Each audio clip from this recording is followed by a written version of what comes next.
Nama saya Deborah Christine Mikaelio. Saya dulu beragama Kristen, lalu saya masuk Islam karena ada satu ayat di Alkitab yang membuat saya ragu dan memilih untuk masuk Islam. Bahwa tidak mungkin Tuhan, Allah, menurunkan satu ayat dan dia merubahnya kembali. Aneh ya nih agama nih gitu. Dari Google nih, nama Deborah itu adalah nama seorang nabi. Tapi masih diselidiki betul tidaknya ada nabi yang bernama Deborah di agama Kristen itu. Membuat saya beralih kembali ke agama Islam. Dari situ saya itu dulu kecil sama papa selalu disuruh menyalin Alkitab. Ya, menyalin Alkitab.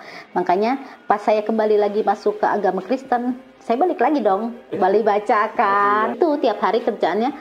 Kalau pulang sekolah, selesai ngerjain PR dan lain sebagainya, kita menyalin Alkitab nih. Kita menyalin Alkitab, menyalin lagi ayat-ayat di Alkitab. Sampai kalau kata Islamnya mah hatam, balik lagi. Hatam, balik lagi. Hatam, balik lagi. Saya Deborah Christine Mikaelio. Saya dulu beragama Kristen, lalu saya masuk Islam karena ada satu ayat di Alkitab yang membuat saya ragu dan memilih untuk masuk Islam. Saya memang 2 kali masuk Islam. Saya masuk Islam terus keluar lagi karena begini. Saya masuk Islam karena pernikahan, bukan dari hati ya, dari pernikahan saya. Setelah itu kurangnya bimbingan dan karena perceraian juga akhirnya saya kembali masuk Kristen. Ada satu ayat membuat saya ragu bahwa tidak mungkin Tuhan, Allah, menurunkan satu ayat dan dia merubahnya kembali. Saya yakin apa yang sudah diturunkan Tuhan itu adalah ketetapan yang terbaik untuk umat-umatnya. Pasti Tuhan menurunkan satu ayat karena alasannya dia sudah tahu dari awal sampai akhir zaman. Membuat saya beralih kembali ke agama Islam dari situ. Ya, nama Deborah itu sendiri, papa saya ambil dari Alkitab. Dan saya sempat mencari tahu dari Google nih, nama Deborah itu adalah nama seorang nabi. Tapi masih diselidiki betul tidaknya ada nabi yang bernama Deborah di agama Kristen itu. Loh, kok gini ya? Ya nabi itu kan sudah pasti jelas kan apa namanya keturunannya tuh jelas gitu. Kalau di Islam kan udah ada dari Muhammad binti gitu kan, udah jelas gitu kan. Ini tentang kesahannya nama Deborah ini adalah nama nabi tapi di dalam kurung itu tapi masih diragukan gitu.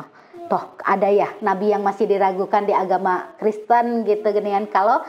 Sementara kalau di agama Islam kan semua nabi sudah jelas. Aneh ya nih agama nih gitu. Saya itu dulu kecil sama papa selalu disuruh menyalin Alkitab. Ya, menyalin Alkitab. Makanya pas saya kembali lagi masuk ke agama Kristen, saya balik lagi dong, balik baca kan. Dan bahkan sampai papa meninggal pun saya kan dididiknya sama keluarga dari papa kan semuanya pendeta ya kebetulan. Itu tiap hari kerjaannya kalau pulang sekolah selesai ngerjain PR dan lain sebagainya kita menyalin Alkitab nih. Kita menyalin Alkitab, menyalin lagi ayat-ayat di Alkitab. Sampai kalau kata Islamnya mah hatam, balik lagi. Hatam, balik lagi. Hatam, balik lagi. Pas saya udah punya anak, baru pas saya baca-baca membuat keraguan itu yang tadi saya ceritakan. Keyakinan saya yang membuat saya sangat-sangat yakin itu cerita-cerita tentang Nabi Muhammad. Di saat Nabi Muhammad membelah bulan dan sampai sekarang ada bukti nyatanya ya, membelah bulan sampai ada bukti nyatanya. Ayat-ayat yang membuat saya tambah meyakini gitu, tambah meyakini bahwa oh iya Islam adalah agama yang baik gitu. Keyakinan saya yang membuat saya sangat-sangat yakin itu cerita-cerita tentang Nabi Muhammad. Di saat Nabi Muhammad membelah bulan dan sampai sekarang ada bukti nyatanya ya, membelah bulan sampai ada bukti nyatanya. Ayat-ayat yang membuat saya... Apa yang bikin ibu ragu banget di Alkitab itu apa? Ayat tentang babi, makan yang haram. Ya, ayat itu kenapa sudah diharamkan, kenapa Tuhan menghalalkan kembali. Seorang ibu atau seorang ayah melarang anaknya melakukan sesuatu, pasti akan terus dia larang sampai dewasa. Apalagi hal itu hal yang sangat-sangat riskan lah ya, hal yang sangat-sangat berdosa lah gitu ya. Gak mungkin kan sama kita yang tadinya dilarang sebagai seorang tua, terus tiba-tiba satu hari ya udahlah terserah kamu, atau kita bilang ya udah mama izinin kamu melakukan ini, kan itu nggak mungkin nih kita sebagai orang tua, apalagi sebagai Tuhan sudah mengharamkan, kenapa tiba-tiba Tuhan menghalalkan kembali itu. Mungkin saya nggak ingat ayat-ayatnya apa saja, tapi pada saat saya membaca di Alkitab lama seperti ini, di Alkitab baru seperti ini gitu. Banyak perubahan. Kenapa saya meyakini agama Islam? Dari awal agama Islam saya punya Al-Quran turunan dari neneknya almarhum suami, sampai Al-Quran yang baru yang saya belikan buat anak saya, tidak ada perubahan gitu. Yang bikin ibu ragu banget di Alkitab itu apa? Ayat tentang babi, makan yang haram. Ya, ayat itu kenapa sudah diharamkan, kenapa Tuhan menghalalkan kembali. Seorang ibu atau seorang ayah melarang anaknya melakukan sesuatu, pasti akan terus dia larang sampai dewasa. Apalagi hal itu hal yang sangat-sangat riskan lah ya, hal yang sangat-sangat berdosa lah gitu ya. Shalom sahabat gereja YouTube, kembali lagi dengan saya di sini Leonardo Sirait. Oke, di kesempatan kali ini kita akan membahas kisah menarik ya tentang seorang anak pendeta yang dikabarkan masuk Islam sebanyak 2 kali lagi ya. Ini kocak juga gitu ya, anak pendeta yang suka menyalin Alkitab ini masuk Islam gitu ya. Nah, terus dikabarkan dia juga sekarang jadi pengikut salah satu ustadz gitu ya, yang terkenal gitu ya. Kisah ini sering dijadikan bahan diskusi dalam berbagai forum ya, di dakwah itu ustadz gitu ya, dimanapun nih orang dibawa gitu ya, dimanapun ustadznya khotbah ibaratnya gitu kan, dakwah itu dibawa gitu si anak pendeta ini yang mualaf ini ya, yang akhirnya dia menjadi masuk Islam gitu ya, baik di kalangan Muslim maupun Kristen gitu ya. Namun yang perlu kita pahami adalah bagaimana fenomena ini digunakan dalam strategi dakwah. Tentunya bagaimana kita seharusnya menyikapi dengan bijak. Kisah ini berawal dari seorang perempuan bernama Deborah yang mengaku sejak kecil sudah sering menyalin Alkitab, membaca Alkitab. Ia menyatakan bahwa pengalamannya itu ia mulai mendapat hidayah gitu ya, mempertanyakan ajaran Kristen dan akhirnya memilih masuk Islam gitu ya. Klaim seperti ini bukanlah sesuatu yang baru teman-teman ya. Banyak orang yang berpindah keyakinan dan membagikan pengalaman mereka dengan berbagai alasan gitu ya. Namun dalam beberapa kasus cerita-cerita semacam ini bisa menjadi alat propaganda gitu ya, propaganda untuk menunjukkan superioritas agama tertentu gitu ya. Sebagai umat yang berpikir kritis gitu, kita tidak perlu merasa tersinggung seharusnya ataupun terprovokasi gitu ya. Perpindahan agama adalah hak setiap individu. Tetapi ketika kisah-kisah ini dijadikan alat propaganda, kita perlu menelaahnya gitu teman-teman ya, dengan lebih cermat gitu. Apakah benar seseorang masuk Islam karena pemahaman mendalam gitu ya, atau apakah ada faktor lain seperti pernikahan ataupun tekanan sosial yang mendorong keputusan tersebut gitu. Dalam kisah Deborah ini tadi disebutkan bahwa salah satu alasan ia masuk Islam adalah karena pernikahan. Ini menimbulkan pertanyaan besar, kawan-kawan. Jika keputusan untuk berpindah keyakinan didasarkan pada pernikahan semata, apakah itu berarti iman seseorang bisa berubah hanya karena faktor eksternal gitu ya? Keputusan berpindah agama seharusnya didasarkan pada keyakinan pribadi yang kuat, bukan hanya karena hubungan dengan pasangan hidup. Selain itu, ada beberapa pernyataan dari Deborah yang menarik untuk dikritisi, di mana salah satunya adalah klaim tentang mukjizat Nabi Muhammad membelah bulan gitu ya, yang ia sebut sebagai salah satu alasan kuat dirinya menerima Islam. Namun jika kita melihat dari perspektif ilmiah dan historis gitu ya, tidak ada bukti konkret yang mendukung peristiwa tersebut.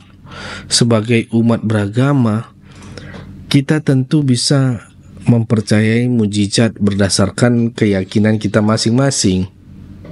Tetapi ketika digunakan sebagai argumen untuk membuktikan kebenaran suatu agama, kita harus berhati-hati agar tidak menelan informasi secara mentah-mentah.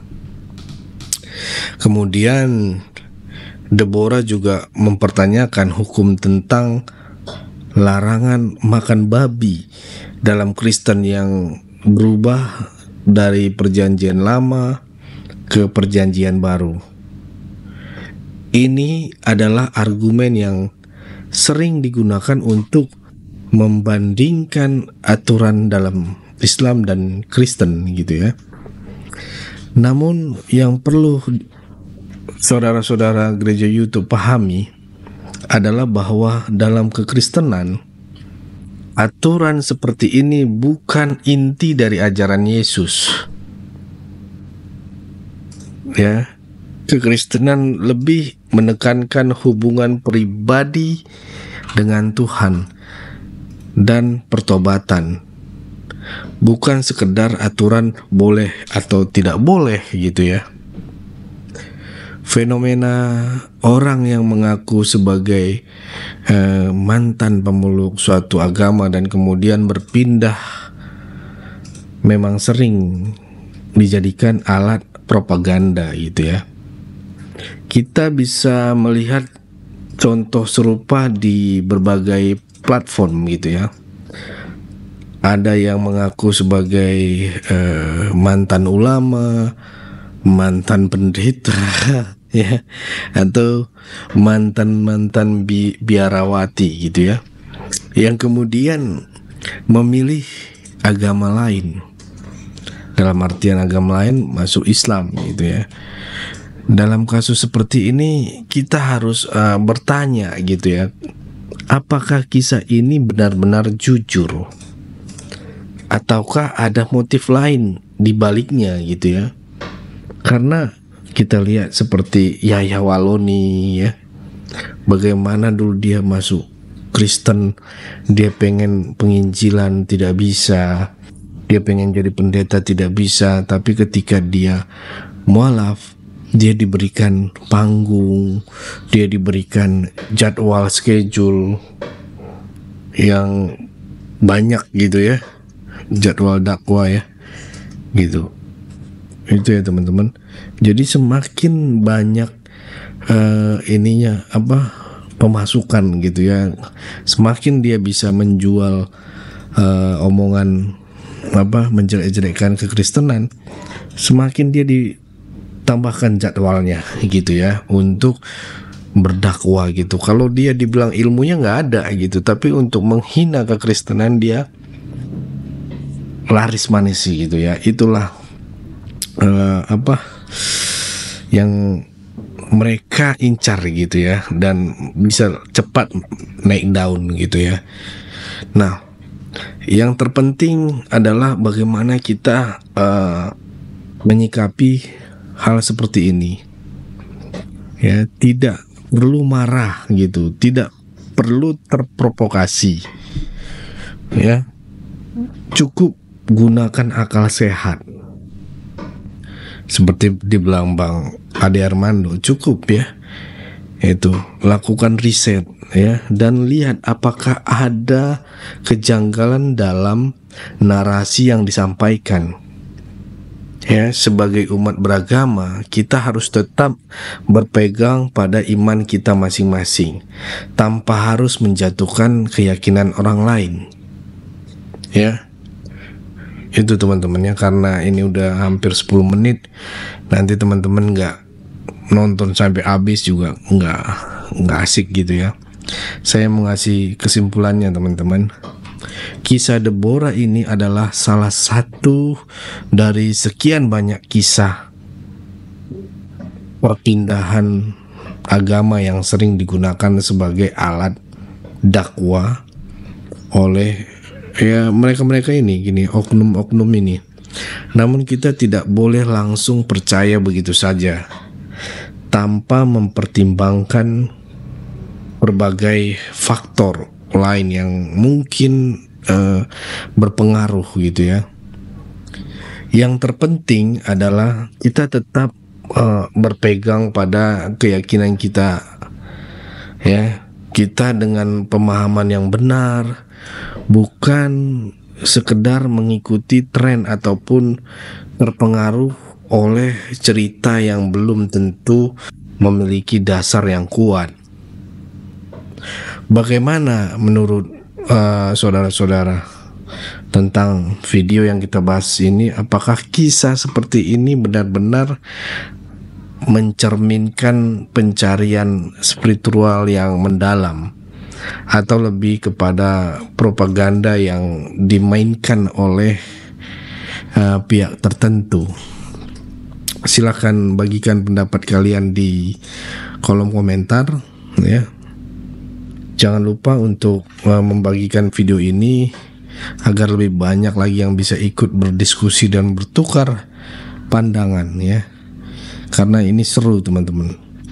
Ayo kita ambil bagian.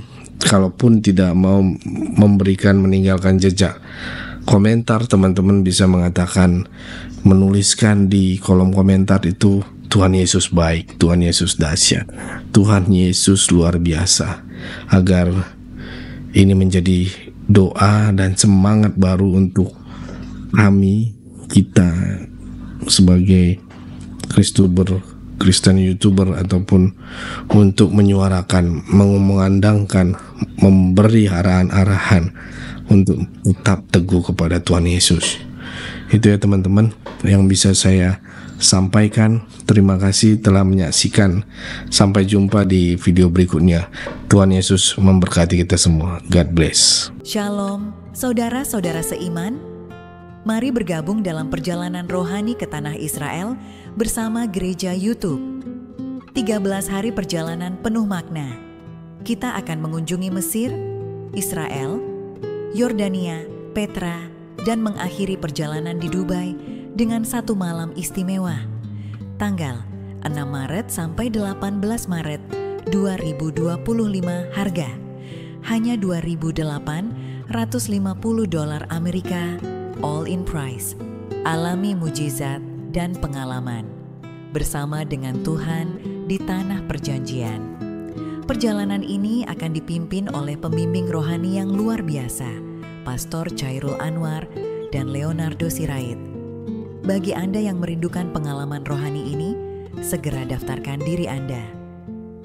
Hubungi kami di 08 133486 60 17708 778 15 14512. Jangan lupa menyebutkan nama perjalanan Holy Land Gereja YouTube.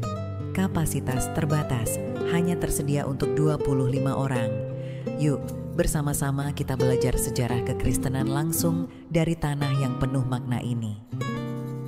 Terima kasih, Tuhan Yesus memberkati. Shalom saudara Gereja YouTube. saudara yang mau mendukung pelayanan misi kami untuk penginjilan generasi muda, Forum Komunikasi Pelayanan Penginjil Indonesia, bisa melalui Bank BRI 042 1010 048 70560 atas nama singkatan Generasi Muda FKPPI. Dan bisa melalui QRIS ini, silakan scan barcode QRIS ini melalui mobile banking saudara. Tujuan dari pelayanan misi ini adalah untuk menjangkau banyak jiwa di pelosok-pelosok desa yang rindu untuk mendengarkan firman Tuhan dan untuk kegiatan hamba Tuhanian, menjalani penginjilan ke desa-desa untuk bisa terus mengabarkan kabar baik di seluruh tanah Indonesia. Selain melalui media sosial YouTube, kita tetap terus bisa menyuarakan kabar baik secara offline. Boleh melalui rekening ini dan bisa melalui QRIS Mobile Banking ini. Dengan cara scan barcode QRIS ini di mobile banking saudara Sabahat Gereja YouTube. Dan untuk mendukung di rumah pelayanan yayasan kami, bisa mendukung melalui rekening yayasan atas nama Yayasan Cipta Pelita Kasih di Bank Rakyat Indonesia atau BRI. Dan bisa melalui QRIS ini, silakan scan barcode QRIS ini melalui mobile banking saudara. Dukung pelayanan kami di semua sektor. Dengan ini sebagaimana untuk membiayai tempat tinggal yayasan, listrik, air, dan juga peralatan pengajaran pendalaman Alkitab dan Murtadin. Seberapapun itu sangat berguna bagi pelayanan gereja YouTube, biarlah terus kita hidup dan berdampak menyuarakan dan memuliakan nama Tuhan Yesus, dan pastinya malaikat sorga bersorak-sorai karena banyak yang mengaku bahwa Yesus adalah Juru Selamat. Terima kasih Tuhan Yesus, memberkati saudara, gereja YouTube semua.